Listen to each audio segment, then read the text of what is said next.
तो स्वागत है बच्चों क्लास 8 एनसीईआरटी के सॉल्यूशन एक्सरसाइज 2.2। जैसा कि आपको पता होगा कि आपका जो ये एक्सरसाइज है ये बहुत ही इंपॉर्टेंट है। लीनियर इक्वेशन वन वेरिएबल पे आधारित सभी सवाल हैं। बहुत सारे लोगों को देखते हैं कि इस लीनियर इक्वेशन वन वेरिएबल को भी टू वेरिएबल में बना करके सॉल्व करते हैं।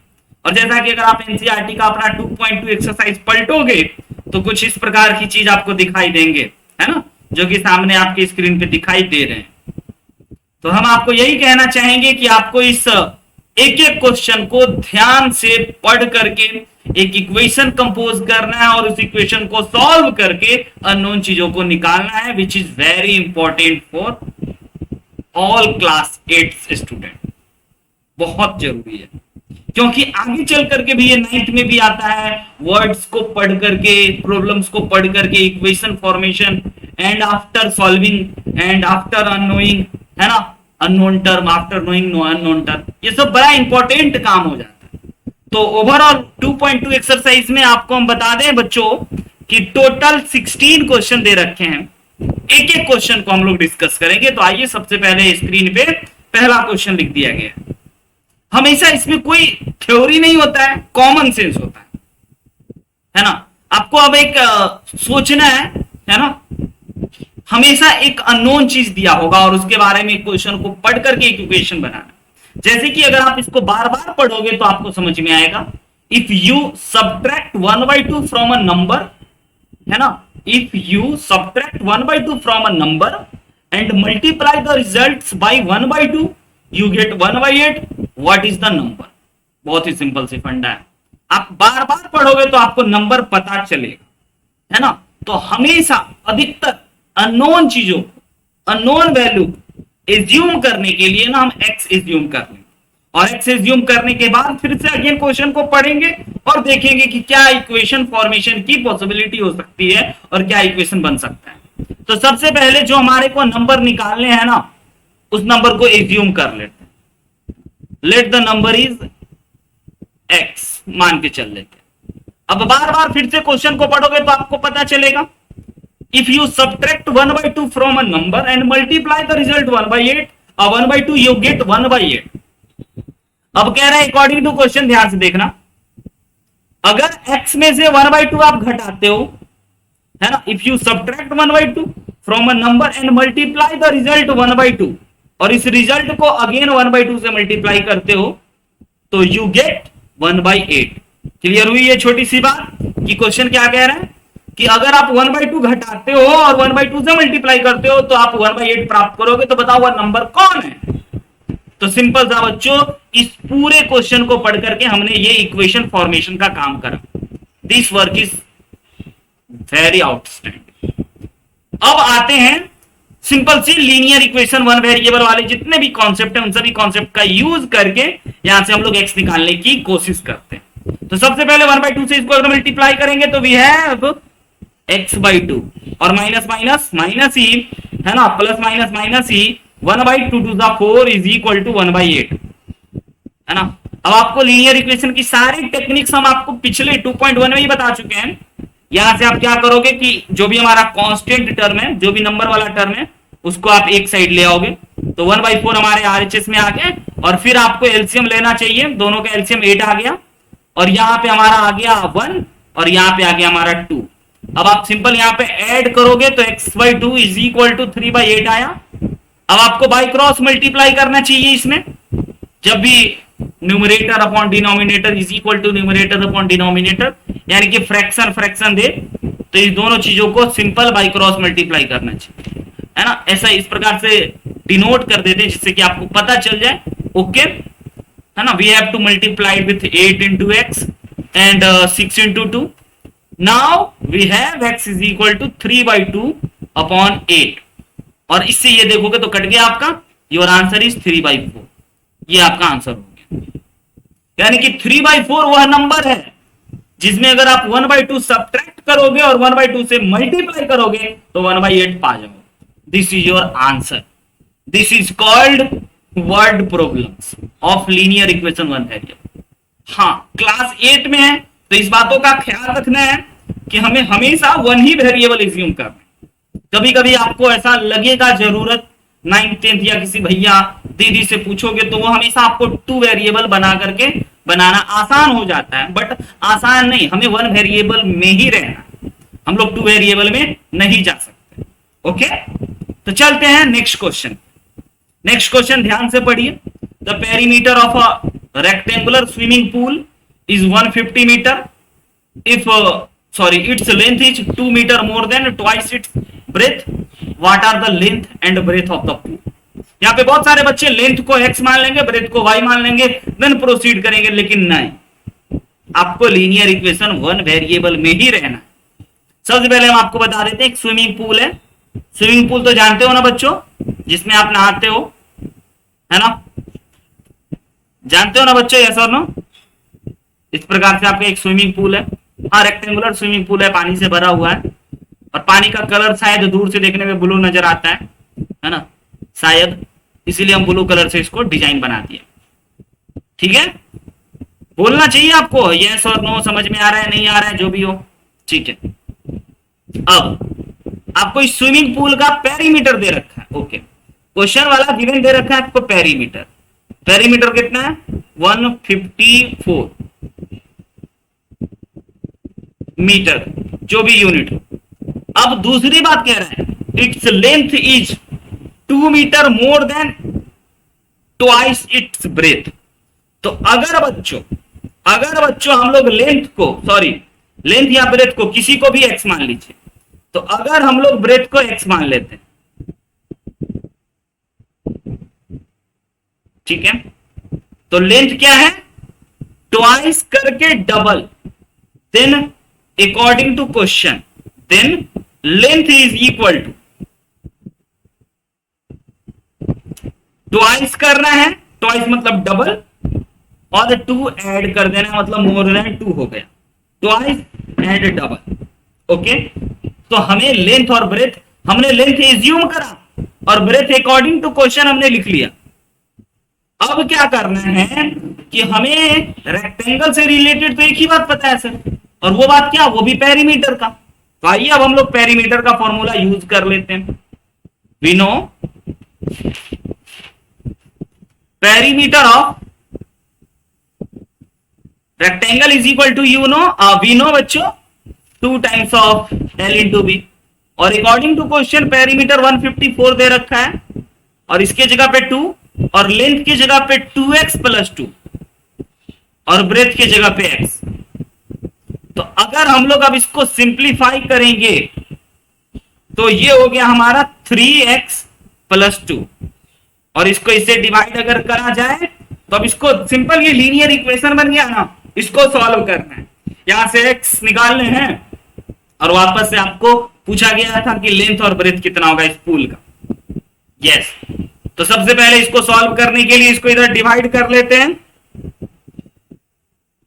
क्योंकि 2 से मल्टीप्लाई में है, और डिवाइड करते ही आपको पता है ना ये 2 से कट जाएगा, 2 7 जा और 2 72 जा, है ना, 72 जा टाइम्स कटेगा क्या? बताइए कितना टाइम्स कटेगा ये? 77 टाइम्स। ओके, तो अब हमारे पास आ चुका है 77 is equal to 3x plus 2। अब जरा देखिएगा इसके आगे की इक्वेशन को सॉल्व कर रहे हैं। पहले तो 3x प्लस 2 को LHS में ले आते हैं, और 77 को RHS में, और उसके बाद फिर 3x is equal to 77 minus 2 है, तो 3x इज इक्वल टू आ गया आपके पास 75, है ना, तो 3x इज इक्वल टू आ गया 75, तो x इक्वल टू हो गया आपका 75/3। After simplification we have x is equal to 25 metre. Yes, 25 metre हमारा आ गया। अब ये जो 25 मीटर आया, तो हमने ब्रेथ को माना था, तो हमारे पास ब्रेथ जो हो गया वो 25 मीटर हो गया। और हाँ, लेंथ जो हो गया, लेंथ के लिए हमको क्या करना है, ये हमारा ब्रेथ हो गया 25, और लेंथ के लिए हमें लिखना होगा 2x प्लस 2, यानी कि जहां जहां x है वहां पे आपको 25 पुट कर देने चाहिए। तो ये हो गया 50 plus 2 which is equal to 52 metre. This is your length and this is your breadth. ये दोनों का दोनों आपका आंसर हो गया। आपको इस स्विमिंग पूल का लेंथ और ब्रेथ ही बताना। सबसे महत्वपूर्ण बात आपका ये बात, ये और ये होगा। अगर ये 2-4 लाइन आप लिख लेते हो किसी भी क्वेश्चन में तो समझो आप बहुत ही अच्छा कर रहे हो। क्वेश्चन को पढ़ करके, इक्वेशन को समझ करके, क्वेश्चन को समझ करके एक अननोन टर्म को एक्स वाई जेड कुछ भी एज्यूम कर सकते हैं, बट हमेशा एक्स एज्यूम करने की ऐसी आदत सी हो रखी है ना।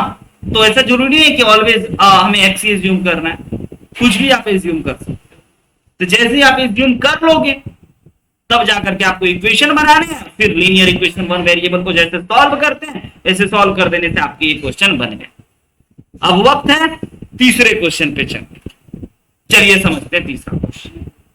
बड़ा ही आसान सा है, पढ़ना है हर क्वेश्चन को बार बार, कम से कम 3 बार 4 बार 5 बार आप पढ़ोगे तब आपको पता चलेगा कि अच्छा क्वेश्चन कह क्या रहा है।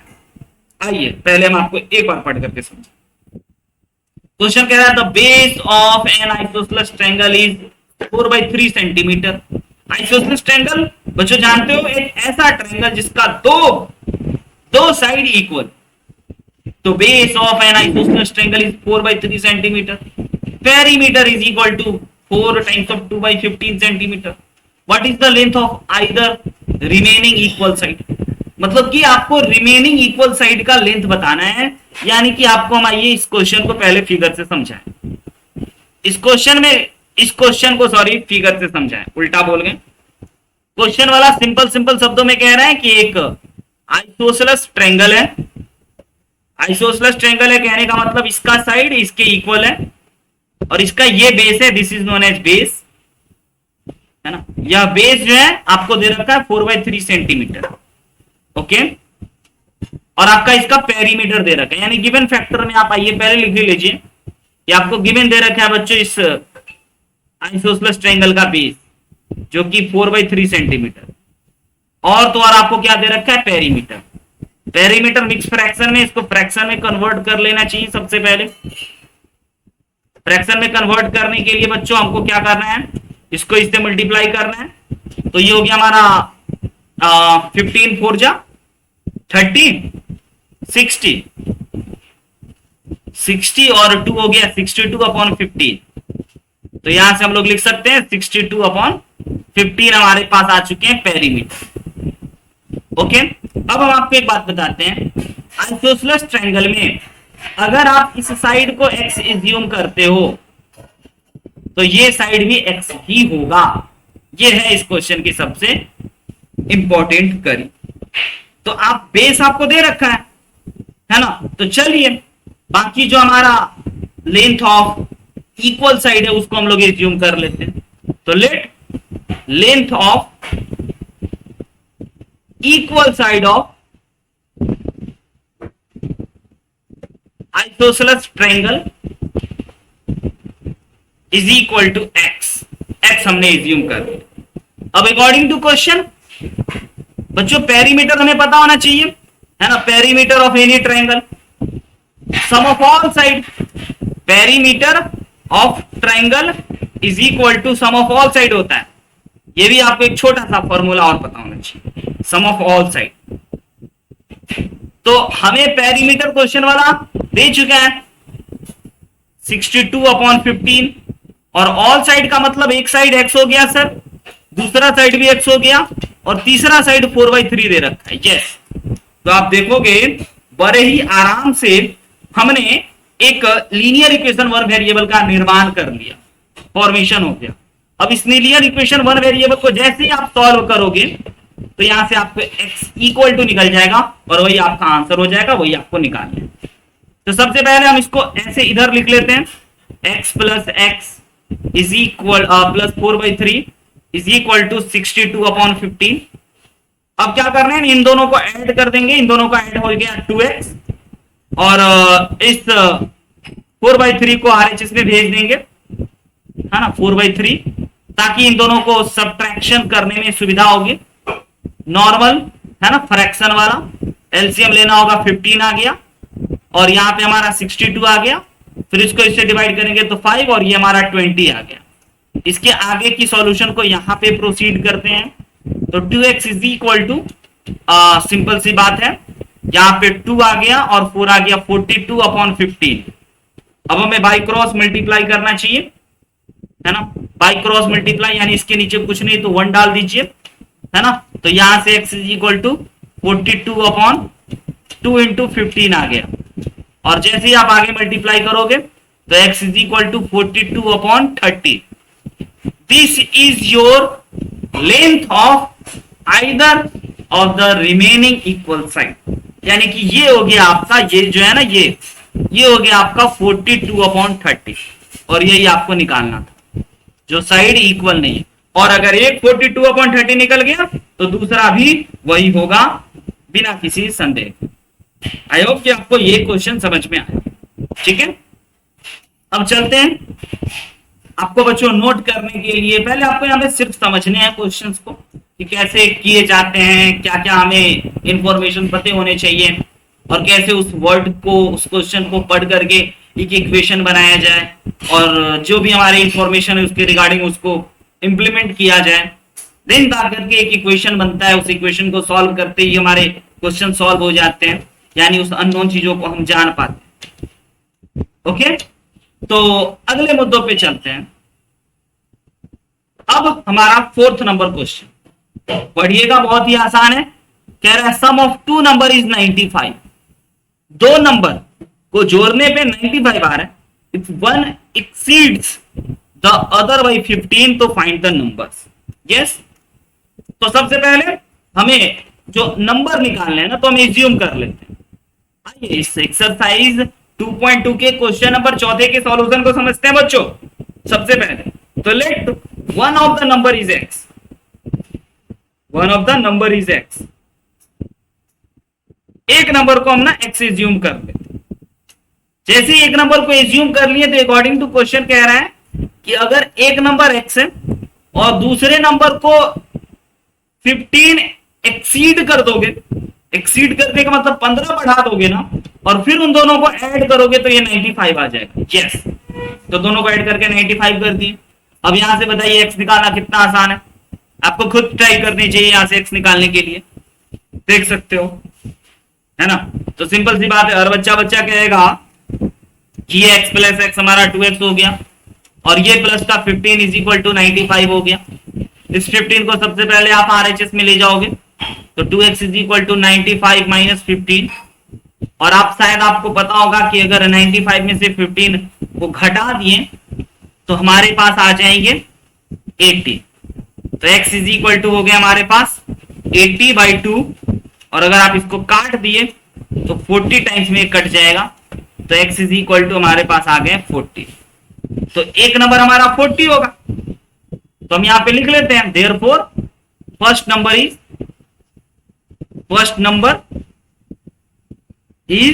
40 and second number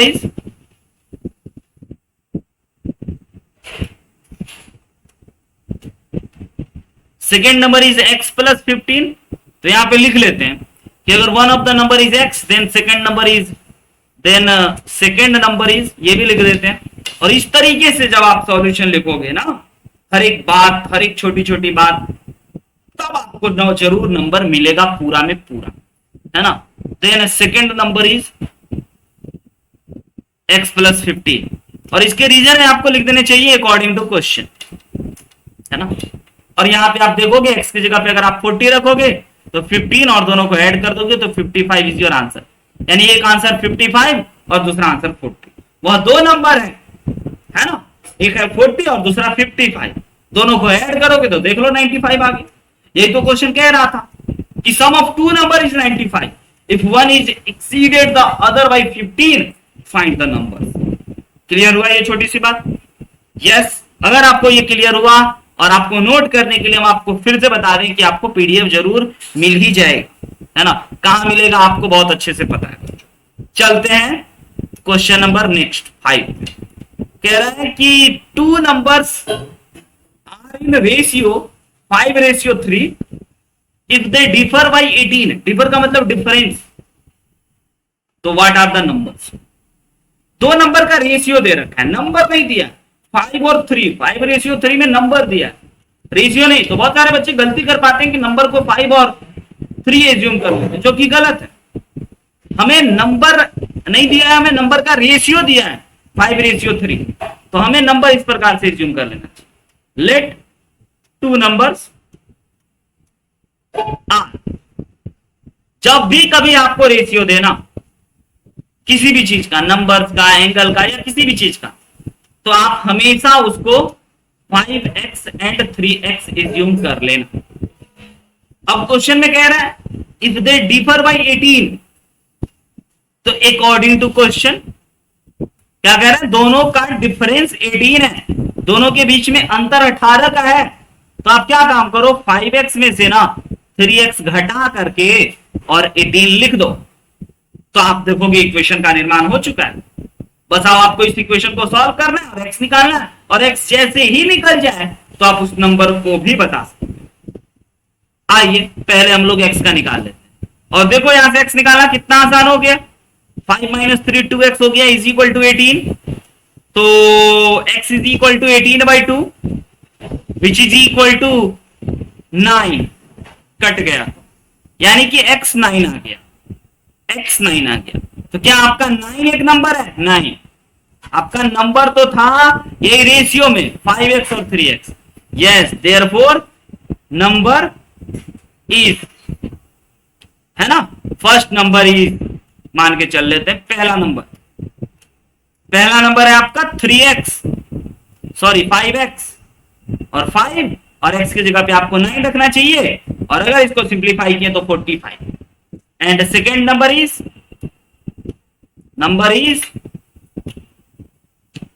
3 into x, जो कि हो गया 3 into 9 which is equal to 27। This is your answer. आई बात समझ में? सब आसान, 5 क्वेश्चन कर लिए। तो सभी मुद्दों का असली बात होता है ना, हम फिर से रिपीट कर रहे हैं, हर बार यही रिपीट करेंगे कि क्वेश्चन को ध्यान से देखो। एक बार पढ़ने पे नहीं पता चलना है बच्चों, 2 बार पढ़ने पे भी नहीं, 3 बार पढ़ने पे भी नहीं, एटलीस्ट 5 बार पढ़ना, बस बार बार पढ़ना, और आपको खुद पता चलेगा कि हमको क्या एज्यूम करना है।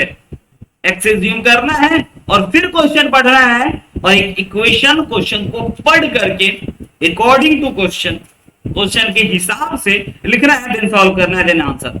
नेक्स्ट क्वेश्चन बच्चों, next question, there are 3 consecutive integer add up to 51।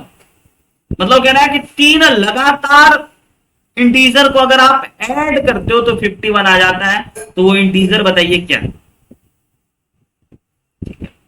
तो आपको बच्चों नंबर एज्यूम करने चाहिए। आइए नंबर एज्यूम कराते हैं हम, जरा जल्दी से देख लीजिए। नंबर एज्यूम करने में सबसे पहले हमें बच्चों लिखना चाहिए let the 3 consecutive number. 3 consecutive number कैसे एज्यूम करते हैं, इस बातों की भी बहुत ही महत्वपूर्ण है, अगर आप समझ रहे हो तो। अगर हम एक नंबर को x मान लेते हैं बच्चों, और कंसेक्यूटिव इंटीजर होना चाहिए, और x अगर हमारा एक इंटीजर है तो अगला इंटीजर x+1 होगा, उसमें 1 ऐड कर दोगे, और फिर अगला इंटीजर x+2 हो जाएगा, और 3 ही इंटीजर की हमें मतलब। और अकॉर्डिंग टू क्वेश्चन कह रहा है कि तीनों इंटीजर को, तो हमारा एक इंटीजर ये है, दूसरा इंटीजर ये है, और तीसरा इंटीजर ये, तीनों को अगर आप एड अप करोगे, जोड़ोगे, तो आपके पास 51 आ जाने चाहिए। अब आइए जरा जोड़ के देख लेते हैं।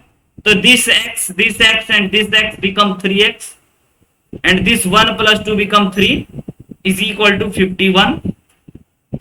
तो 3x इज इक्वल टू 51 - 3। अब 51 - 3 तो आपको पता ही होगा क्या होगा,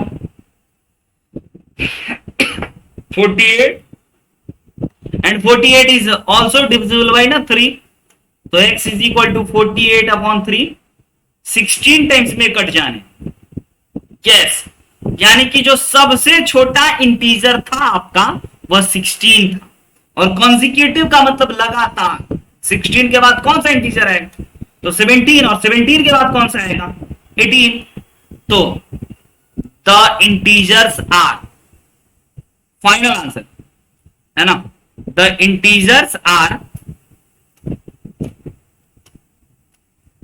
first integer is x which is equal to 16, second integer is x plus 1 which is equal to 16 plus 1 is equal to 17, and second integer is x plus 2 which is equal to 16 plus 2 is also equal to 18.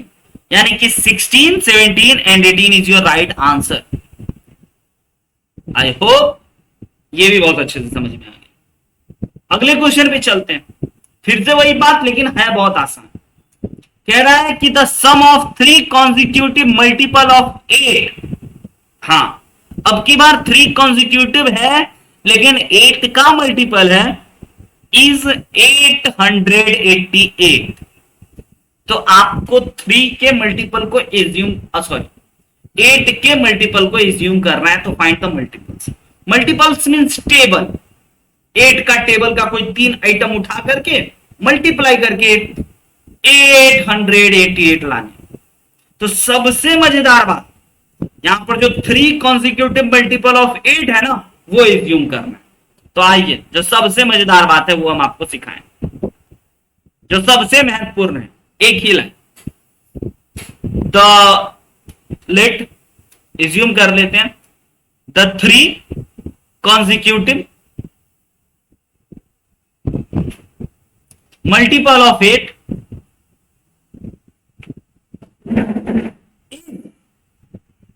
First. अब 8 का multiple होना चाहिए बच्चों.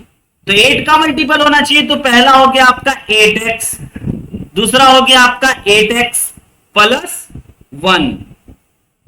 समझ में आ रहा है? Multiple और कॉन्सिक्यूटिव होना चाहिए. हाँ, 8 जैसे पहला अगर 8 मान लेते हो तो दूसरा 16 होना चाहिए, 8 का टेबल का पार्ट, और तीसरा होना चाहिए 8x प्लस 2. सबसे महत्वपूर्ण बात है, टेबल में पहला 8 है तो दूसरा 8 इंटू एक्स प्लस 1 है, एक बढ़ कर, और तीसरा 8 इंटू एक्स प्लस 2.